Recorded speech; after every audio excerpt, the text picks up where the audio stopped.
প্রিয় মুসলমান ভাইরা আমার, তার চাইতে হৃদয় বিদারক ঘটনা যেটা মুহররম মাস চলমান কারবালার ঘটনা গত সপ্তাহে আলোচনা হয়েছে। এই সপ্তাহে চেয়েছিলাম কিছু আলোচনা করব, কিন্তু এই সপ্তাহে সুযোগ হয় নাই, যেহেতু সামনে প্রেক্ষাপট চলে আসছে ভিন্ন, সেই হিসাবে সেই আলোচনা করতে পারি নাই। তবে উদাহরণস্বরূপ আমি বোঝাতে চাচ্ছি যে আপনারা দেখেন কারবালার যে বিস্তারিত ঘটনা, সেখান থেকে সামান্য একটু পরিমাণ আপনাদেরকে ট্রাস দিচ্ছি যে কারবালায় যে এত বড় ঘটনা ঘটে গিয়েছে। 10 মুহররমের দিন বাংলাদেশে, ইন্ডিয়াতে, পাকিস্তানে, মায়ানমারে, চীনে, বিভিন্ন দেশের মধ্যে, আরব আমিরাতের বিভিন্ন রাষ্ট্রে তারা হাসেন হোসেন নামে তাদের শরীরের মধ্যে রং মাখিয়ে, রক্তের কালার রং মেখিয়ে তারা কাঠের ছুরি দিয়ে নিজের শরীরে নিজে আঘাত করে।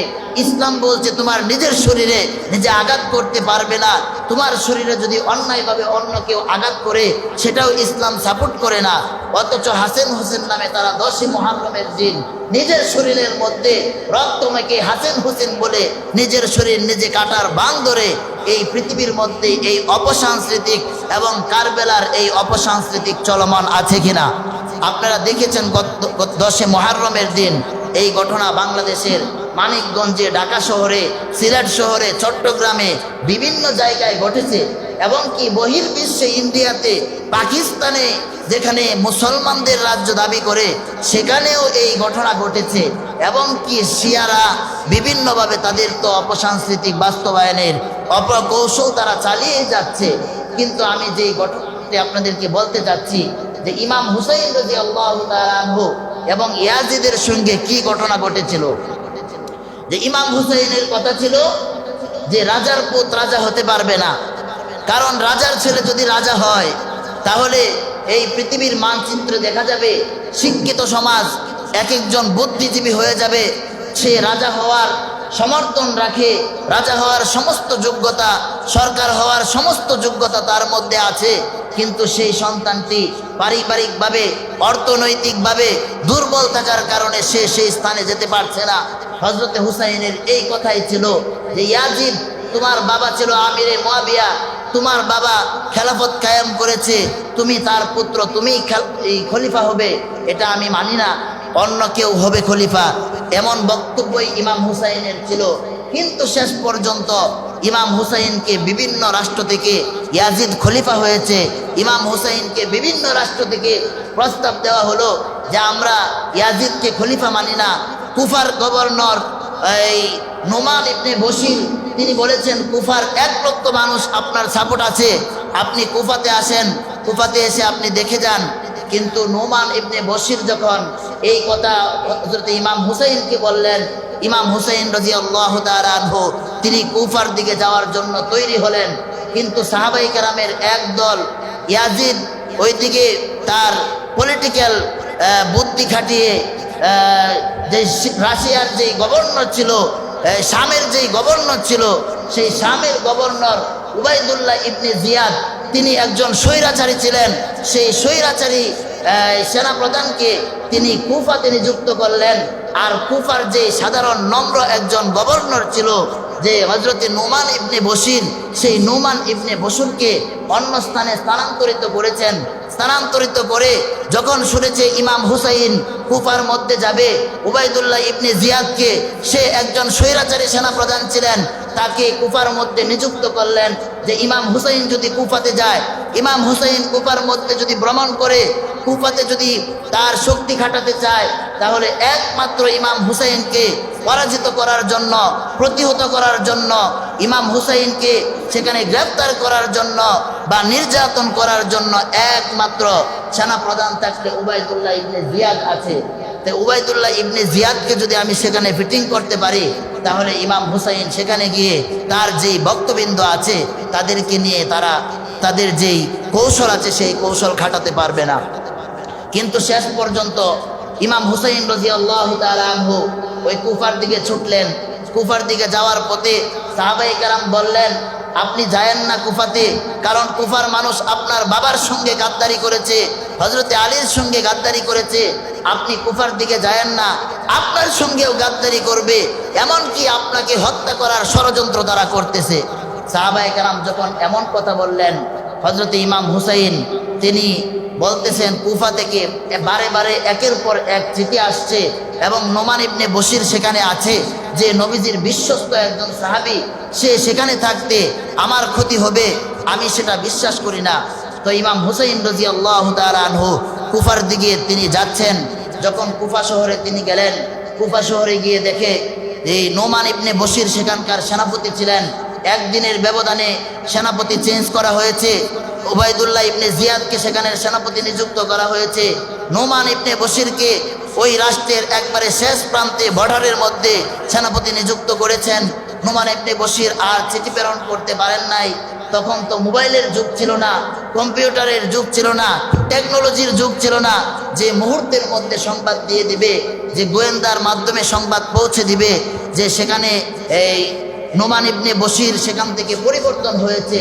কিন্তু শেষ পর্যন্ত যখন ইমাম হুসাইন রাদিয়াল্লাহু তাআলা আনহু সেই কুফার প্রান্তরে গেলেন, যাওয়ার পর উবাইদুল্লাহ ইবনে জিয়াদ বললেন ইমাম হুসাইনকে যে কোনোভাবে গ্রেফতার করা হোক, তাকে যদি বন্দি না করা হয় তাহলে এই কুফার মধ্যে তার বক্তবিন্দুকে নিয়ে তিনি আন্দোলন শুরু করবেন, তিনি সংগ্রাম শুরু করবেন, তাকে গ্রেফতার করা হোক। যখন এমনভাবে তার বাহিনীকে প্রস্তাবনা দিলেন, তার বাহিনী সর্বদিক থেকে প্রস্তুত হয়ে গেলেন ইমাম হুসাইনকে গ্রেফতার করবে। কিন্তু এর মধ্যে ইমাম হুসাইন বলতেছেন উবাইদুল্লাহ ইবনে জিয়াদকে, আমি কুফার মধ্যে কোনো বিশৃঙ্খলার জন্য আসি নাই, আমি কুফাতে যেই প্রস্তাবনা নিয়ে এসেছিলাম, যেই প্রস্তাব পেয়েছিলাম, সেই প্রস্তাব বাস্তবায়ন করা আমার দ্বারা সম্ভব না, সুতরাং আমি এখান থেকে চলে যাব, শুধু আমাকে এই ইয়াজিদের সঙ্গে সাক্ষাৎ করার জন্য একটু সময় দেওয়া হোক। কিন্তু উবাইদুল্লাহ ইবনে জিয়াদ সে একজন চরমপন্থী ছিল, একজন স্বৈরাচারী ছিল, সেই নবীজির এই কাছের লোক দাবি করে, সে হযরতে আলীর কাছের লোক দাবি করে, কিন্তু নবীজির নাতি ইমাম হুসাইনকে সে ষড়যন্ত্র করে সেই কারবালার প্রান্তর গঠানোর তার চিন্তা ফিকির মাথার মধ্যে ছিল, যার ফলে ইয়াজিদের সঙ্গে দেখা করতে দেয় নাই। ইমাম হুসাইনের মাথায় বুদ্ধি ছিল যে আমি ইয়াজিদের সঙ্গে এই বসে পরামর্শ করে আমি বলবো যে আপনি রাজার পুত্র, রাজা, আপনি রাজা থাকলে এটা এক সময় মুসলমানদের জন্য বিরাট ক্ষতি হয়ে যাবে, কারণ মুসলমানদের সন্তানেরা হয়তো রাজার পুত্র রাজা হবে, যোগ্যতাশীল থাকবে না, তারা ইসলামী নিয়ম তাদের হয়তো জানা থাকবে না, অনেকে রাজা হতে চাবে। যেমন ধরেন এই রাজার পুত্র যদি রাজা হয়, রাজার পুত্রগুলো তারা বিভিন্ন আরামায়াসে থাকে, তারা সঠিকভাবে পড়াশোনা করে না, জ্ঞান, একটা রাষ্ট্র যদি জ্ঞান ছাড়া পরিচালনা করতে যায় তাহলে সেই রাষ্ট্রের মধ্যে ব্রিজ নির্মাণ করতে গেলে রটের বদলে সেখানে বাঁশের খাম্বি দেওয়া হবে, রটের বদলে সেখানে বাঁশের কঞ্চা দেওয়া হবে, রটের বদলে সেখানে বিভিন্ন ওই প্লাস্টিক জাতীয় অন্য কিছু ব্যবহার করবে, কারণ রাষ্ট্রের প্রধানের মাথার মধ্যে জ্ঞান নাই। সুতরাং ইমাম হুসাইনের চিন্তা ছিল যদি রাজার ছেলে রাজা হয় তাহলে রাষ্ট্রটা এমন পর্যায়ে চলে যাবে যেখানে রাজার পুত্র রাজা হবে, জ্ঞানের অভাব হবে, আর জ্ঞানের অভাবের কারণে ইসলামের ক্ষতি হবে, কোরআন এবং হাদিসের ক্ষতি হবে। ইমাম হুসাইনের এই পরামর্শটাই ছিল ইয়াজিদের সঙ্গে করতে চেয়েছিল, কিন্তু উবাইদুল্লাহ ইবনে জিয়াদ সে চরমপন্থী, সে স্বৈরাচার, সে চেয়েছিল ইমাম হুসাইন যেন ইয়াজিদের কাছ পর্যন্ত না যেতে পারে, কারণ ইয়াজিদের কাছে যখন এমন প্রস্তাব নিয়ে যাবে তখন ইয়াজিদ যেহেতু একজন সাহাবীর সন্তান, আমিরে মুয়াবিয়ার সন্তান, নবীজির একজন সাহাবীর সন্তান ইয়াজিদ, সে অবশ্যই চিন্তা করবে যে নবীজির নাতি এমন প্রস্তাবনা দিয়েছে, আসলে বাস্তব কথা এমন হতে পারে, সে হয়তোবা একটি নির্বাচন বা একটি সুন্দর রাষ্ট্র গঠনের নিয়ম নীতি বলে দিতে পারত, বা রাজার পুত্র রাজা যেন না হয় এমন একটি সংবিধান সে তৈরি করতে পারত এই বুদ্ধিতে। সেজন্য উবাইদুল্লাহ ইবনে জিয়াদ করছে যে ইমাম হুসাইনকে তার সঙ্গে সাক্ষাৎ করতে দেয় নাই। শেষ পর্যন্ত বিরাট ঘটনা, শেষ পর্যন্ত এই ঘটনাকে কেন্দ্র করেই কারবালার ময়দান গঠিত হয়েছে।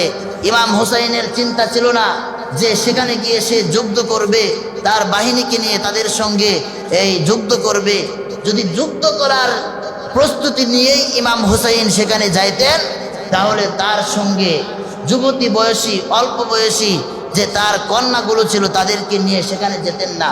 যুদ্ধ করার যদি নিয়ত থাকতো তাহলে তাদেরকে মক্কায় রেখে সে একা কুফায় যাইতেন, যদি যুদ্ধ করার নিয়ত থাকতো, যদি কারবালার প্রান্তর ঘটানোর নিয়ত থাকতো, মক্কা থেকে হাজার হাজার সৈন্য নিয়ে কুফার সৈন্যদেরকে আগে চিঠি প্রেরণ করে বলতেন, আমি অমুক তারিখে আসতেছি, ইয়াজিদের বিরুদ্ধে, উবাইদুল্লাহ ইবনে জিয়াদের বিরুদ্ধে যুদ্ধ হবে, তোমরা প্রস্তুত থেকো।